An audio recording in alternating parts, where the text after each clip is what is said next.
What's up, y'all? You're listening to the Extra Point College Football Podcast. I'm your host, Jacob Carnes, joined as always by my co-host, Daniel Hammock. Daniel, a busy Week 10 because we not only got, of course, a top 3 matchup in Athens, but a couple big upsets, a couple playoff contenders lose, potentially knocking them out of playoff contention. One for sure. One, I'm pretty sure, which we'll get to.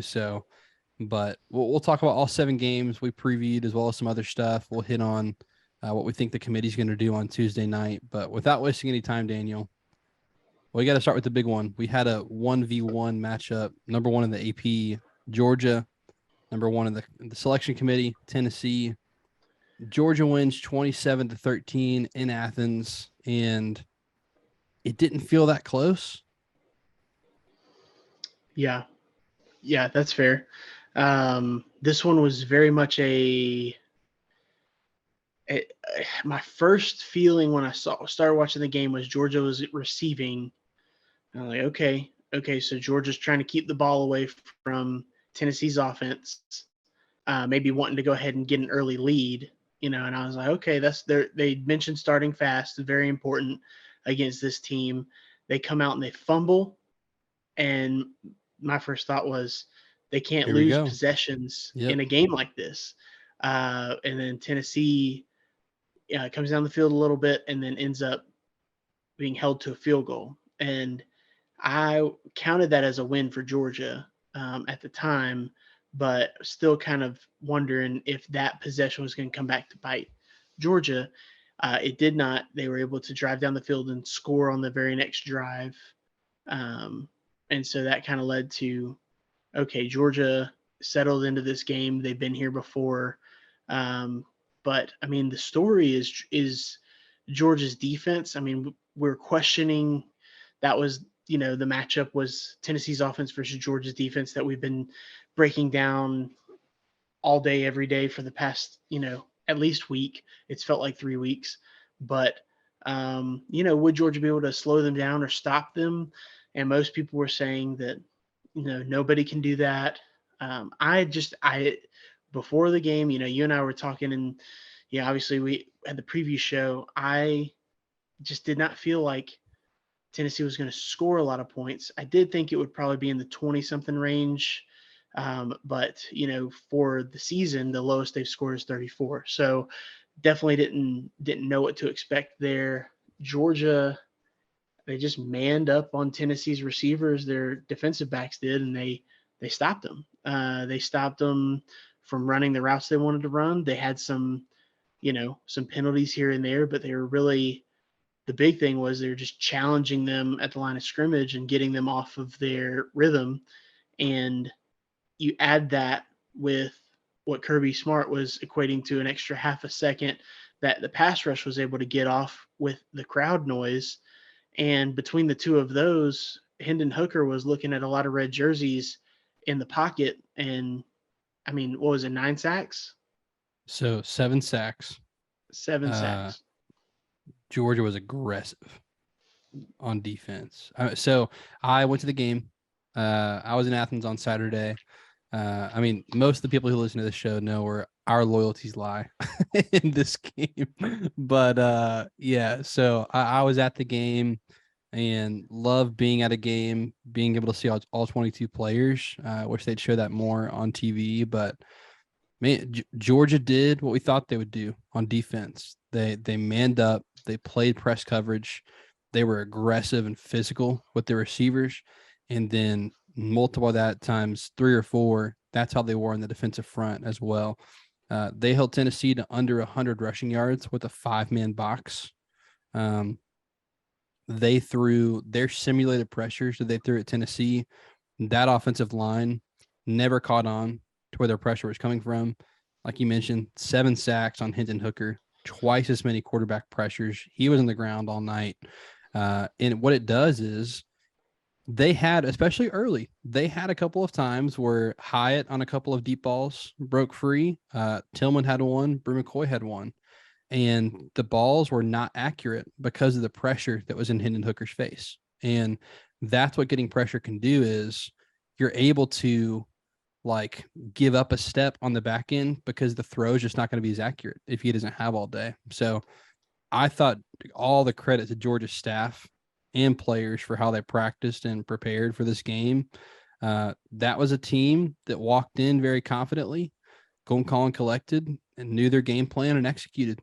And that's what championship teams do, Daniel. And then, I mean, on the other side of the ball, Georgia's offense, man. I mean, if again, I'm not trying to be hyperbolic here. If you put this game in a vacuum and you were to ask me, like, hey, which of these quarterbacks is the Heisman front runner? I'd have picked 13 if I'm just watching this game. And I've been pretty public about my, not thinking Stet's that great at quarterback. But he played a great game in Athens on Saturday. And I mean, wide receivers, not tight ends, wide receivers catching deep balls. I thought Munkin called a great game. There's some deceiving stats if you're looking at total game numbers for Georgia. So, I mean, I just pulled up first half stats because it's sad to say this in a top 3 matchup. This was over at halftime. If you're looking at first half stats, it was 24-6, total yards 306 to 139, rushing yards 80 to 51, passing yards 226 to 88 in Georgia's favor. Third downs 3 of 5 for Georgia, 1 of 7 for Tennessee. Yards per play 4.2 to 8.3. I mean, it was complete and utter domination. And I'll give Josh Pitt credit for this stat. Tennessee on 3rd and 5 or longer was 0 for 9 on the night. And good night if you're doing that. Yeah, that was kind of the tail of the game. Third downs, and then once Georgia had the lead like that in the first half, the second half, Tennessee is continuing to go for it on 4th down, which many times they had to because they didn't know how much time they would have.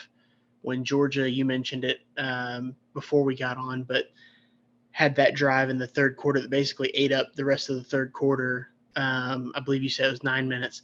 That drive alone is enough to kind of give juice to that defense, Kirby Smart's defense, just knowing that they have that rest. They come back in on this offense, and there's just little to no chance for Tennessee at that point to score enough to make it back in the game. Obviously, Tennessee does end up getting in the end zone in the second half. I think that was kind of they needed to in multiple fronts, but I think they did a good job, Tennessee's side, of keeping this one from the box score and from the optics. If you didn't watch the game, or if you're just going to remember this game later, like maybe the committee later in the season is going to be able to look back and say, oh, it was a 2-touchdown game, but they were on the road and it was 27-13. So, okay, that's not that bad of a loss. So I think that it will get, it's only one loss. And if you look at the rest of the thing, I think Tennessee still, I mean, they're kind of, after what else has happened, which we're going to get into from what else happened on Saturday, they're still sitting in a very prime position for a playoff spot. The door is open. I don't know if there's like them losing that game and then in what happened in 2 different games in that 7-8 o'clock window. I think they were able to go home and still sleep at night thinking, okay, we can get another shot at Georgia. Perhaps we can at least potentially make the playoff if we handle our business the rest of the year, which I think they have a favorable schedule the rest of the year. So we'll see. This is what we think is a different Tennessee team from what they've had in the past.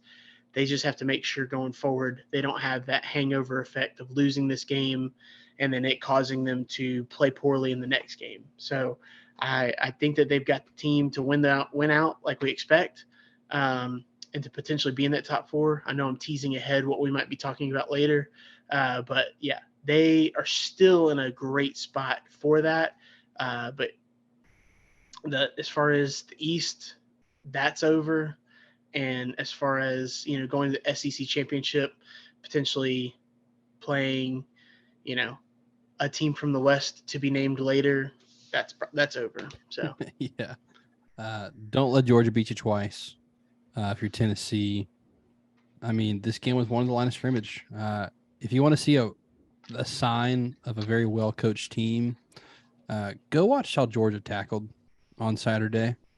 Uh, that is how you beat a team like Tennessee, because it's not just the deep balls that I think Tennessee's been successful on. It's taking a quick slant in space and taking that 75 yards like to the house. Man, the way they tackled on Saturday was impressive. We'll talk more about Georgia here in a little bit. I want to get to our next game, Daniel. We turn the page. I get in the car, turn on Alabama LSU, and no, it's first quarter. It's 3-3. Okay, all right. Halftime was 7-6. The 2011 joke start rolling around, and LSU just hanging there, and then Bryce Young gets the ball late, and I'm like, all right, we know how this one's going. Uh, here he goes. LSU wins in overtime. They went for two.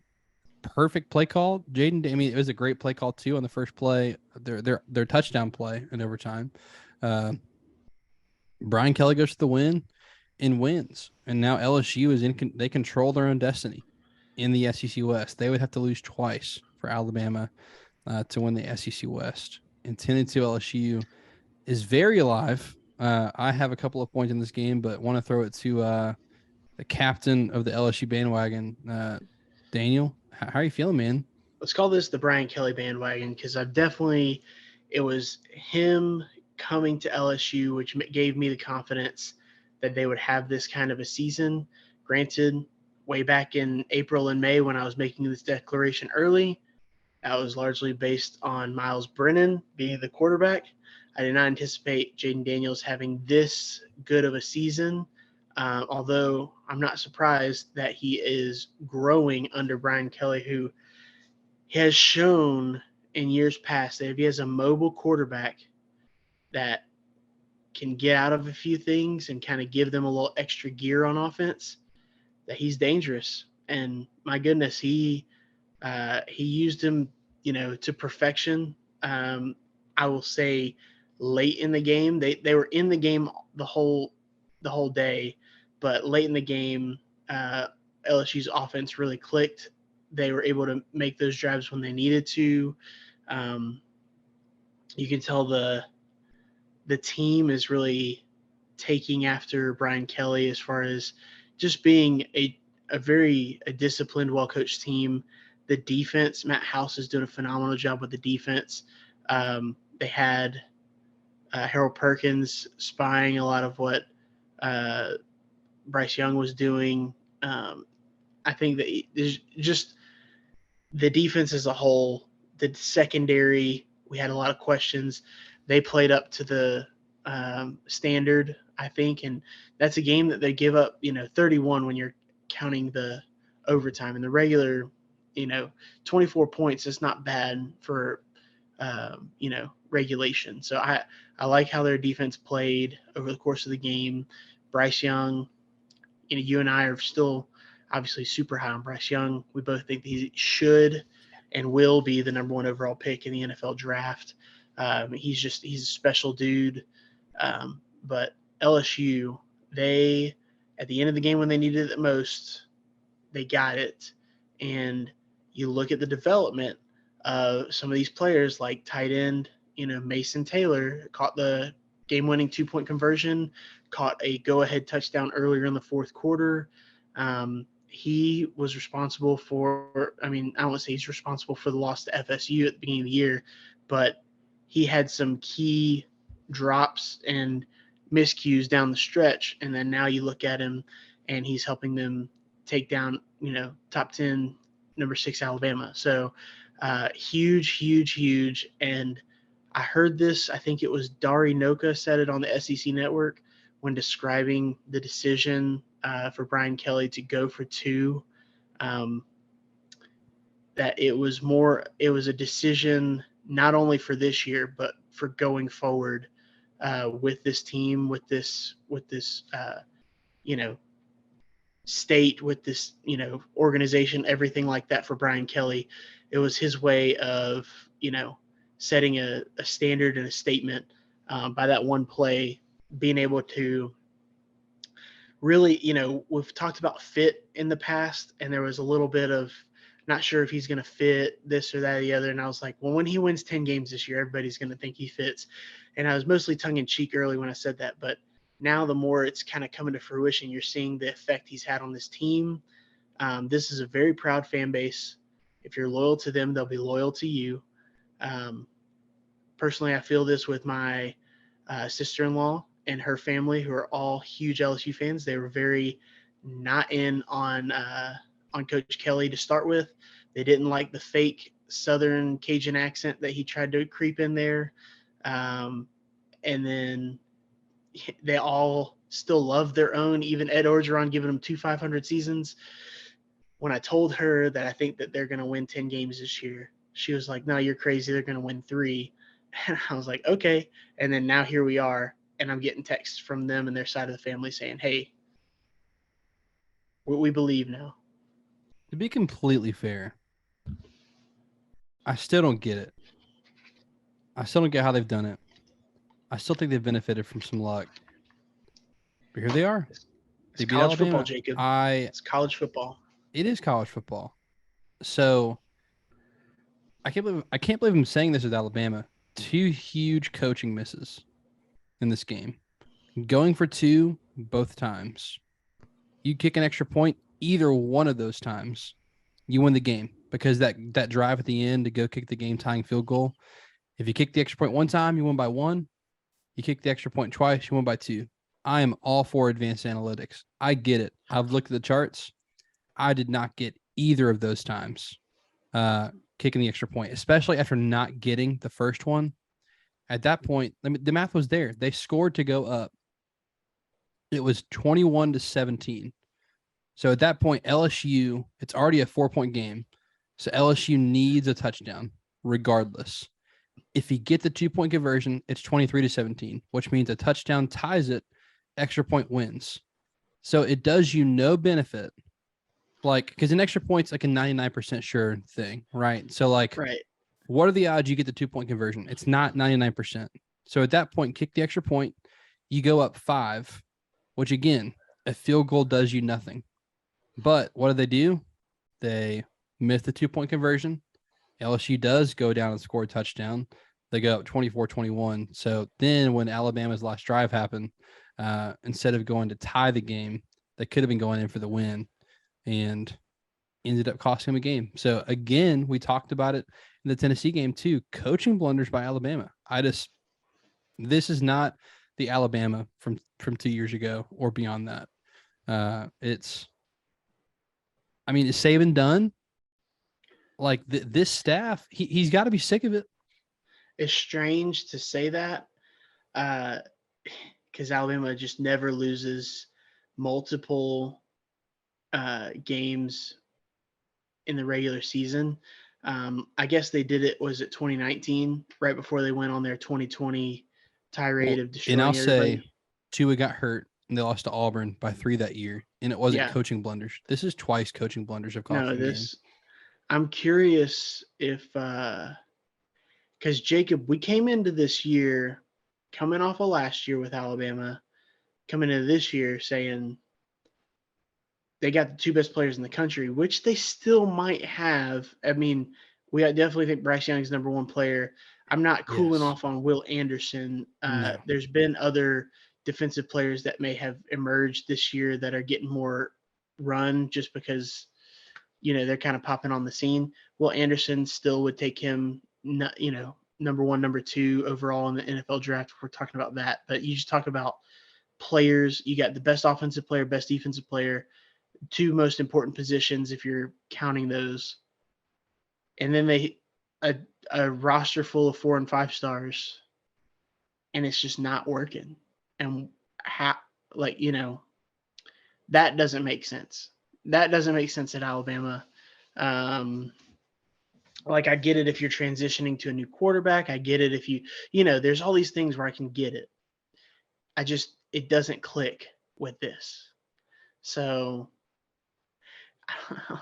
It's so weird to talk about Saban being done, but it's about on his terms. If he wants to be done, if he's done like if he's checked out. It's not if he's done. Like, no, he could keep running out there and doing it if he wants to.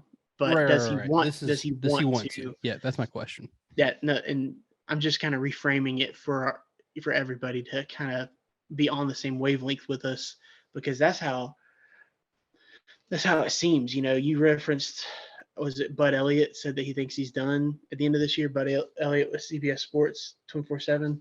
Um, I I just think, I guess for me, I'm gonna have to believe it when I see it for him to be done. Um, I know I referenced 2019 and it's not the same, but it is, but it's not. There's a chance that they just have a mass of players come back and do it next year when you're not necessarily expecting it. We didn't expect Mac Jones to be the truth, and then he was. At least in college, he was for that 1 year. So he hasn't quite done it in the NFL just yet. But yeah, they very well could. I don't know if his coordinators are necessary. Maybe they don't quite get it. Maybe he needs to bring back, Jeremy Pruitt to be the DC and that kind of stuff. I don't know. Maybe he does need a kind of a culture change again. Maybe he needs that rather than it being, the continuity piece. And then it might re-energize him to, get back to teaching, because he teaches the coaches just like he teaches the players. So long answer, no, I don't think he's done. I'll believe it when I see it. I'm with you. I'm just like, if you can't do it with Bryce Young, Will Anderson, how much longer you want to do this, man? Right. He will eventually be done. But Alabama moves to 2 losses, not likely. They're done, because again, their chance to get it with 2 losses would be Over winning the the SEC championship. West, Yeah. winning the SEC, and that is extremely. I mean, 1% of that happening. LSU's got to lose twice, and I don't see them losing twice. They could lose once. I don't see them losing twice. Yeah. So, Bama LSU. Let's go to our next upset, Daniel. Clemson. Boat This was race, man. surprising. This Boat was race. the fashion in which it happened was the most surprising part. It was not that Clemson losing a game because they've played close a few times. It was that this team, this Notre Dame team, with a backup quarterback. Now, granted, he's been the starter since they've been winning games, Drew Pine. But with I'm still calling him a backup quarterback because their starter is out for the season. And just, a solid medium good offense, not a great elite offense, and then a defense that can be had. But they were at home, and I mean, I got to give credit to Marcus Freeman. I just think he did a phenomenal job having his team ready to go. And I think they keyed in on a few things on Clemson's offense to really limit them. And I think that they had confidence that Clemson was not going to score on them, and they played like it. That's how they played. Obviously, they had defensive score. Was it 2 defensive scores? I know that there was 1 defensive score for sure. Pick 6. I'm asking you. You were driving back from Athens when the game was being played initially. I have the drive charts pulled up. So um, there was a punt block, return for a touchdown, and a pick 6. okay, so that's what it was. So 2 non-offensive touchdowns. But even if you take those away, they still win.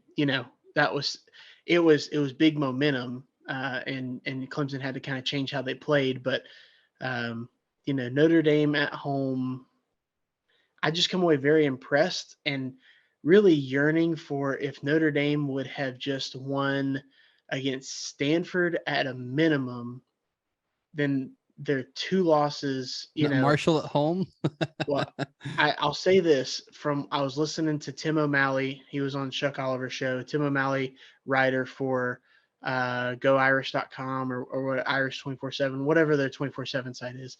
He stated that, but it was kind of a rookie mistake by Marcus Freeman putting so much into the Ohio State game that they had a lack of focus, but in the Marshall game. So explaining it away was something that you could do with that loss. What you couldn't explain away is losing to a team like Stanford. So that's really where the crux of that all comes in. If you could just have beaten Marshall and beaten Stanford, then you're talking about a team that's likely at this point for the playoff with how this picture is kind of shaping up.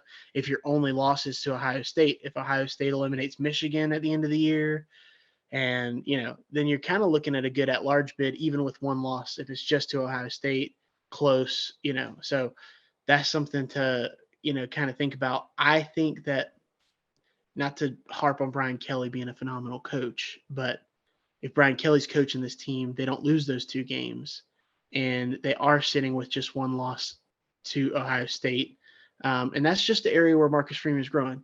Not to talk negatively about them right after they beat Clemson, because I do think that that's a phenomenal win, and I think maybe a huge momentum for this program going forward under Marcus Freeman. But you got to expect Clemson a little bit reeling, because I don't believe this counts as a ACC game, since they're just a partner of the ACC in football rather than a member. So this does not count in the ACC win-loss column for Clemson.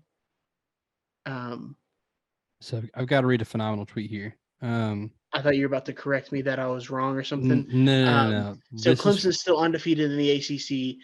yeah. But now Clemson's path includes other chaos for them to make the playoff if they win out and win the ACC.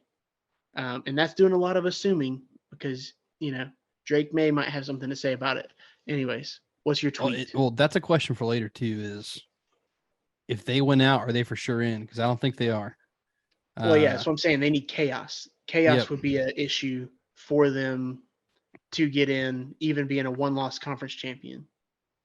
Yep, exactly. This is from Joe Giglio, at Giglio_OG on Twitter. Related to Louis or no? No idea.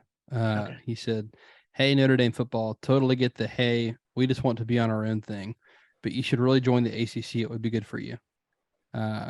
This is the regular season record since losing to Miami on November 11th, 2017. In 2018, against the ACC, 5-0. Against everybody else, 7-0. That was their undefeated season. 2019, ACC, 5-0. Everybody else, 5-2. 2020, they went undefeated. 2021, 5-0 against the ACC, 6-1 versus everybody else. This season, 3-0 against the ACC, 3-3 versus everybody else. So since losing to Miami, they are 27-0 against the ACC and 23-7 against everybody else. Wow. I mean, in the last 4 seasons? That's the best argument I've heard for Notre Dame to do it. 27-0. You'd get, I mean, it's like Clemson. If they would be Clemson, you pretty much get a nice little march to the playoff. Clemson does this long enough. They're going to wait around long enough to see North Carolina, Florida State, and Miami join them on that pedestal. No. North Carolina joined them for sure. Florida State, perhaps.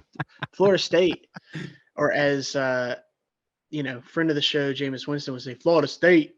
Jameis Winston. Yeah, we'll talk more Clemson here in a little bit. Daniel, those were the big 3. I got one we have to mention.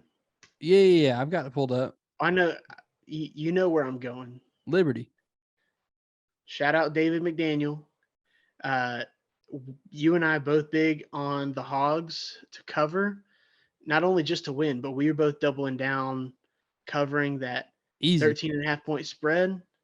Hugh Freeze rolls down there without a top 5, potential NFL pick at quarterback. Not that Malik Willis ended up being that, but third string quarterback this year. Yeah. So the one that's playing for them now is their third string quarterback. I thought you were going to say Malik Willis. I was like, I was just watching Sunday Night Football. He's playing for them right now. So he's legit. Their first and second string from this year were both out of the game. It was a big time spot for them to get up early like they did. And Jacob, they were when we think of Liberty, at least when I think of Liberty, I mostly think about Hugh Freeze and his relationship to the offense and what the offense can do. This defense was tackling in space. They were confusing Arkansas. They were frustrating them. They were forcing them out of their regular game plan. They made it very difficult. And then when Arkansas was finally able to figure it out late in the game, it was just that it was too late for them to do anything, or at least to make the full comeback. So, shout out to Liberty. Shout out to obviously Hugh Freeze, future head coach at Auburn University, and shout out to David McDaniel for his text to me. It was all in love, of course, because he's my boy. He said, I believe it was "Boo Pig Suey." So that might be what they adopted the rest of the year, because I believe that's the fourth loss for Arkansas, and they got another one coming this week when they play LSU. So there's that. Love it. Texas won and covered at Kansas State. It was a convincing win against a good team. Almost guarantees Kansas State won't play for the Big 12 championship. Texas, their remaining schedule, as I'm pulling it up, should have had this ready. They will be favored in every game. And it starts next Saturday, 7:30, when they host TCU. The line opened up as 7-point favorites. 7 points. Wow. So Texas is 7-point favorites over TCU. Yes, sir. You're talking about the number 7 team in the country. Well, they're about to be number 4, probably. Number 4 in the AP already, I'll say.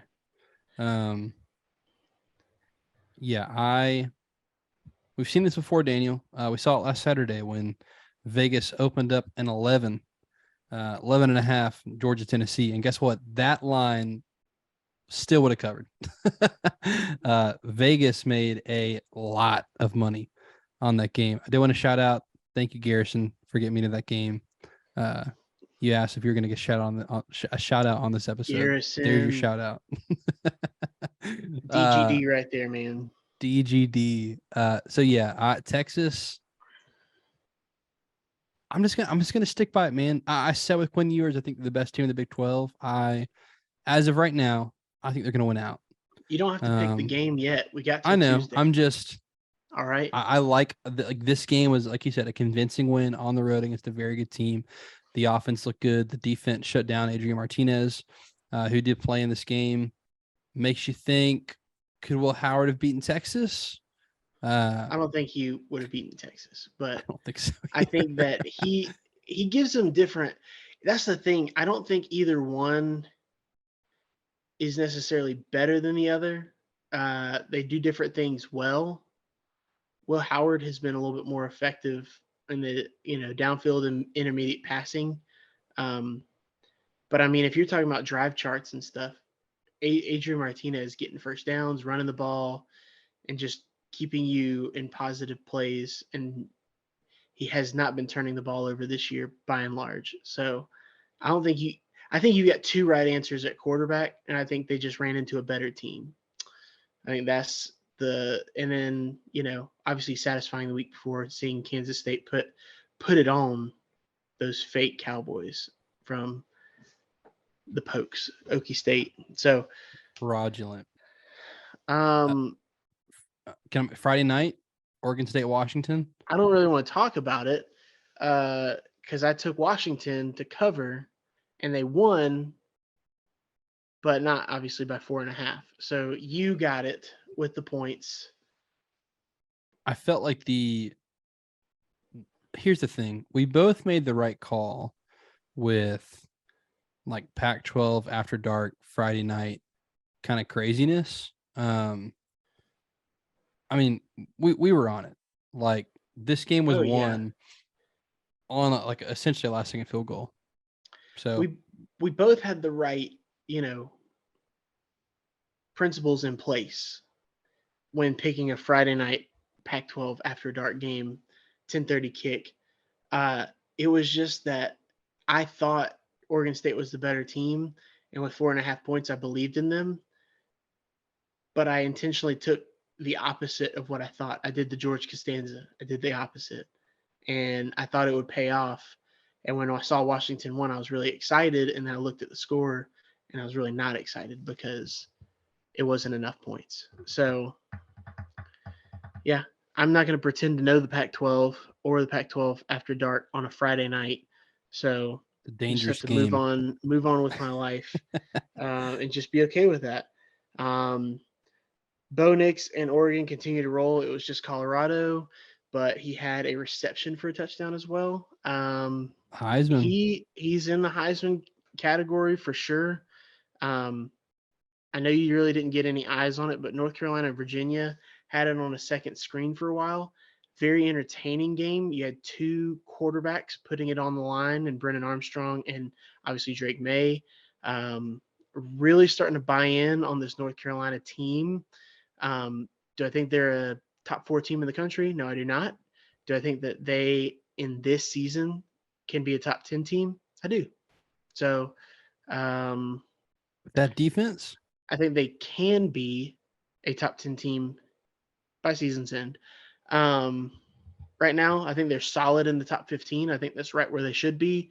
Defense, isn't phenomenal, but whose defense really is phenomenal this season outside of a handful of teams at the top, and that handful is getting smaller. So I'll tell you, a defense that played well.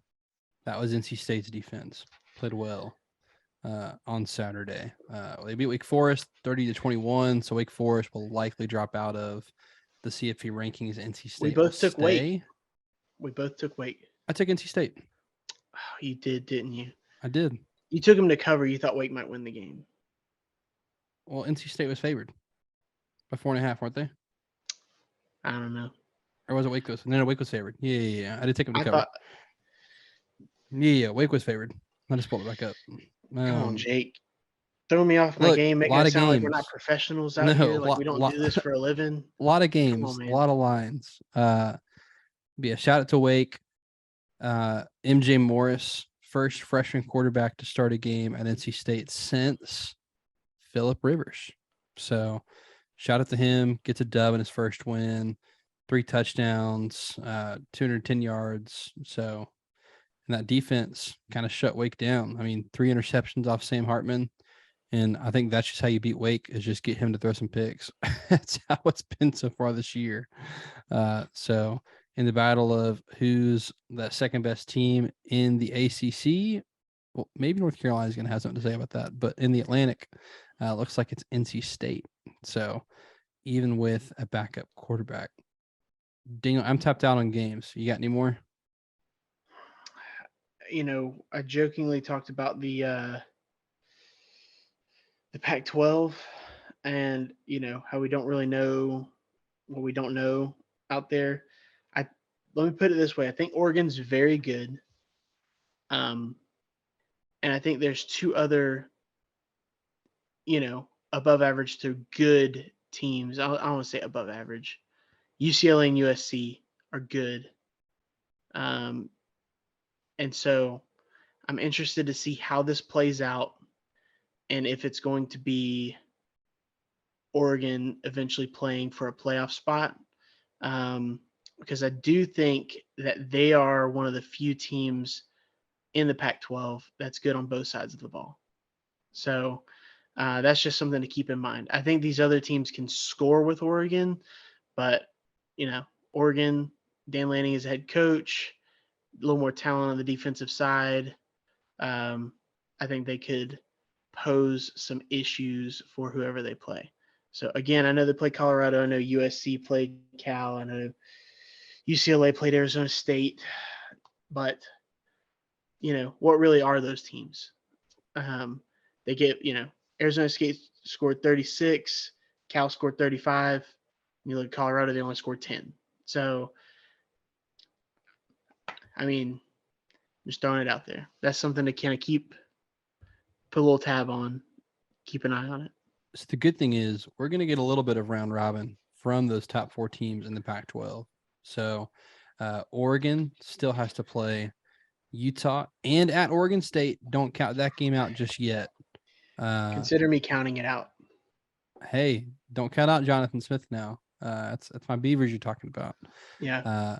USC's got to play at UCLA, and they get Notre Dame at home, who's looking a lot This is better. different. This is different. And we circled that game beginning of the year. Then it was like, oh, well. Middle of the year, we kind of gave it up around the Stanford loss. Yep. And then now, okay. Now, UCLA really, they got USC left. They have Arizona and Cal, but I mean, they got USC left. And then Yeah. Which Utah. that game, I'm just hoping, because is that the last game of the season for them? I would imagine.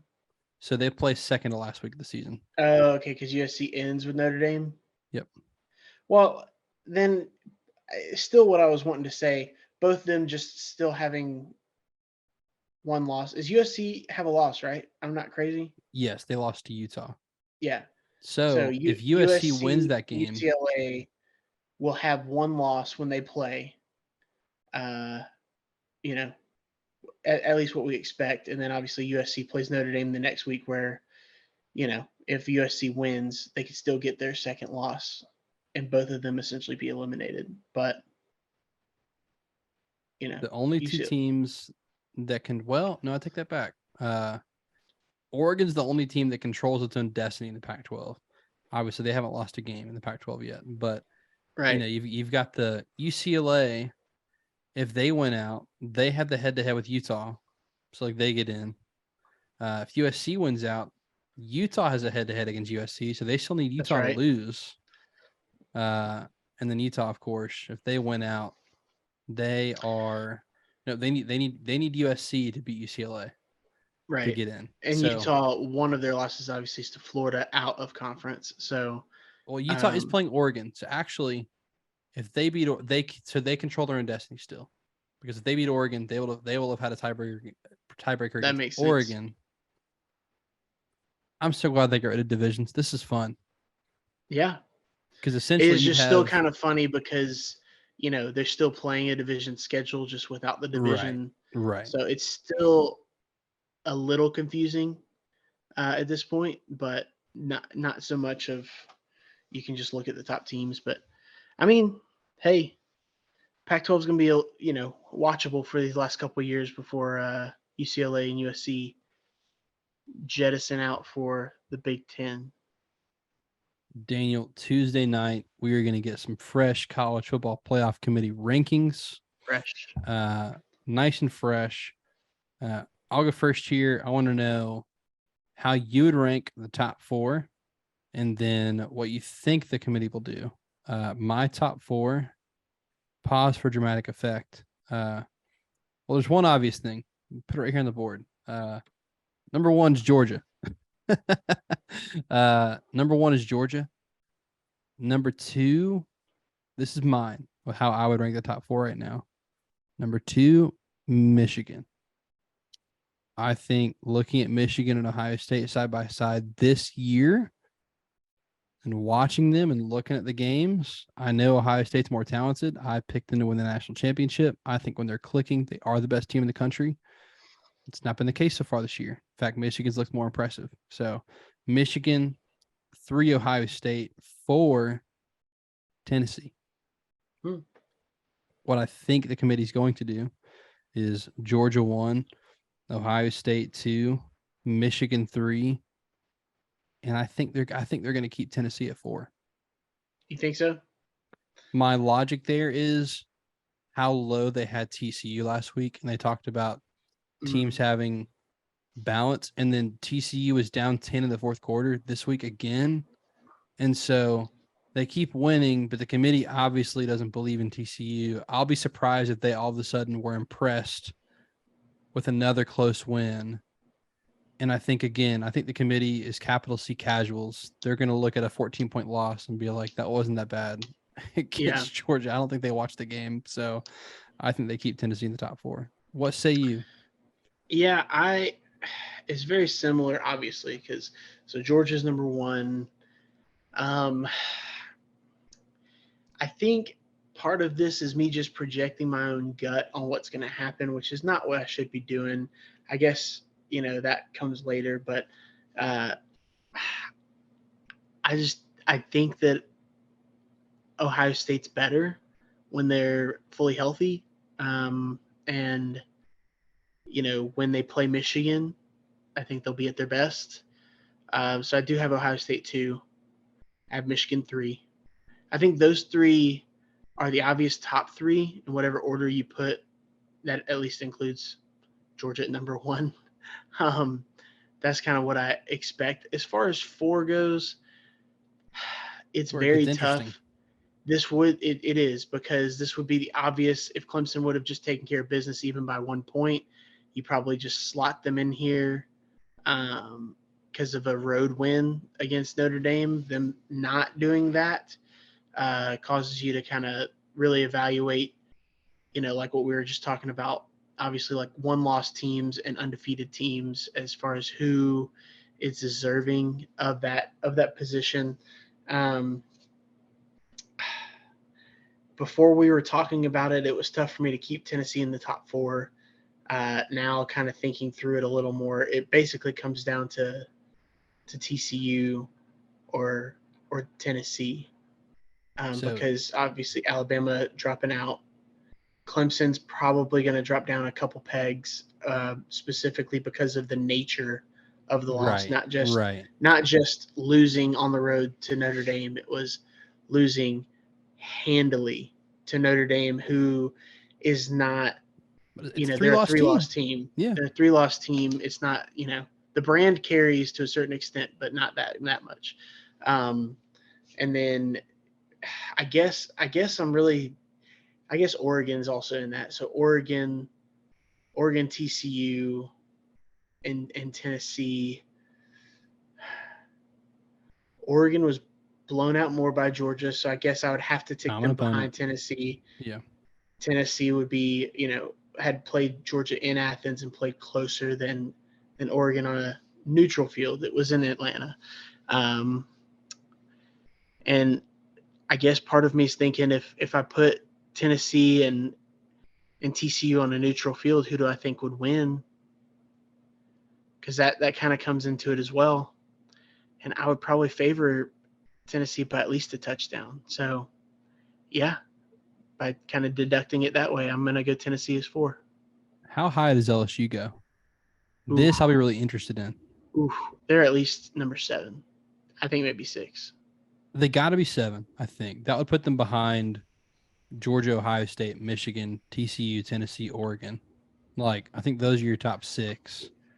And that's reasonable. But do they sneak ahead of some of these teams? Do they sneak ahead of an Oregon? Do they sneak ahead of a Tennessee? I don't know. Well, not a Tennessee. They don't sneak ahead of Tennessee. They got the head-to-head, and Tennessee's got just 1 less loss. So I think that solidifies them. But I mean, Auburn 2017 is why I bring it up. I don't think you can take off the table a 2-loss LSU team in the playoff, because the path is, if they beat that Georgia you beat Bama team and you beat undefeated Georgia, I think you're in. Oh, they're in.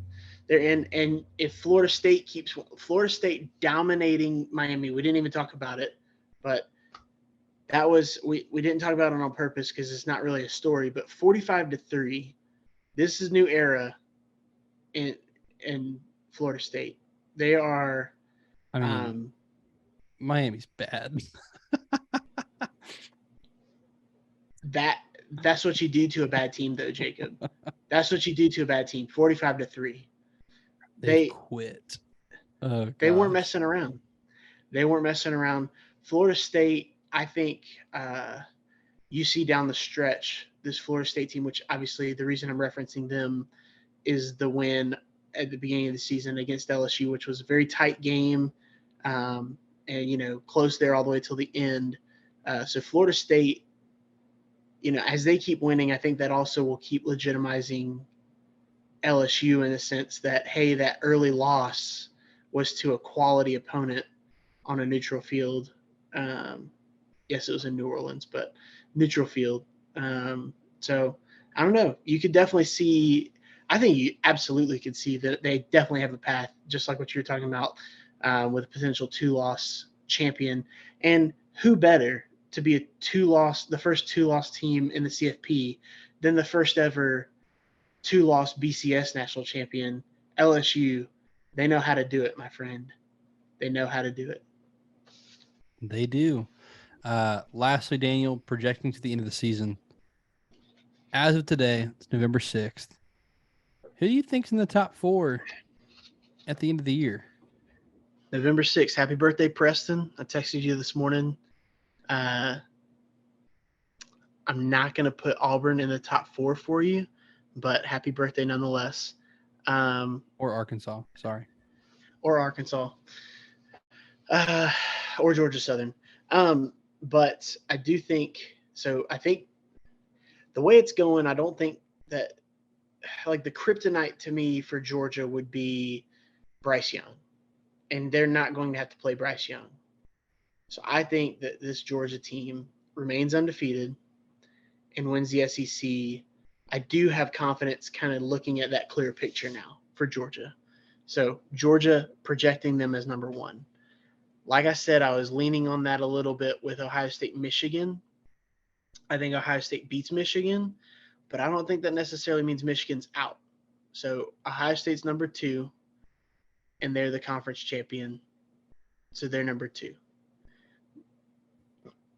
And then number 3, I'm going to go ahead and put, I think that Oregon finishes the year and wins enough and gets in conference champion Oregon, only lost to Georgia beginning of the year. And I think that Oregon, Jacob, is going to box out Tennessee, because I think if it's a close loss for Ohio State and Michigan, I think Michigan gets put in at number 4 ahead of Tennessee. Tennessee's 5. Reason I'm saying this is because a Pac-12 champion that lost to Georgia has an extra data point than if they were just 2 equally 11-1 teams that both lost to Georgia between Oregon and Tennessee. Oregon having that game loss, but basically getting better the whole season and then eventually obviously winning the conference. So that's right now. That's what I'm thinking. I have 3 of the same teams as you, except I disagree. So my 1, 2, and 4 are exactly the same: Georgia, Ohio State, and Michigan. I think Tennessee boxes Oregon out, even if they went out. I think strength of schedule is going to matter. So Oregon's got Utah left, and then whoever they'll play in the Pac-12 championship if they win that game. And I think looking at their complete resume, you're still going to look at Tennessee's resume and then look at head-to-head. Because, again, conference championship is a tiebreaker. So is similar opponents. Like, that's not like one's weighted over the other. I guess we'll see which one they consider more. Right. Obviously, their common opponent, it's obvious who it should be.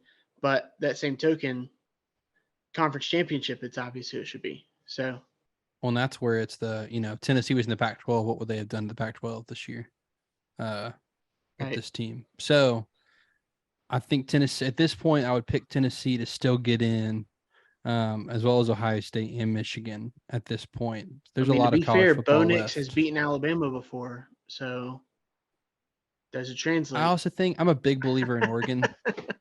I wonder how they're going to look against Utah. And then if they were to play a USC, different style teams like USC, UCLA, and Utah are all very, very different. The teams. Perception of the Pac-12 is definitely hurt because of Florida beating Utah. If Utah does anything to ruffle up that Pac-12 picture out there, and then obviously what Georgia did to Oregon, and then what Notre Dame might do to USC, who knows? Pac-12 is good this year. Don't count them out. A lot of good teams at the top. Be sure to follow us on social media and on YouTube at the Extra Point Pod. You can follow Daniel on Twitter at Deep South Daniel. You can follow me on Twitter at Jacob Carnes with a K. We will be back Tuesday night. We will react to the new playoff rankings as well as pick our Week 11 games. But that will do it for this edition of the Extra Point. He is Daniel. I am Jacob.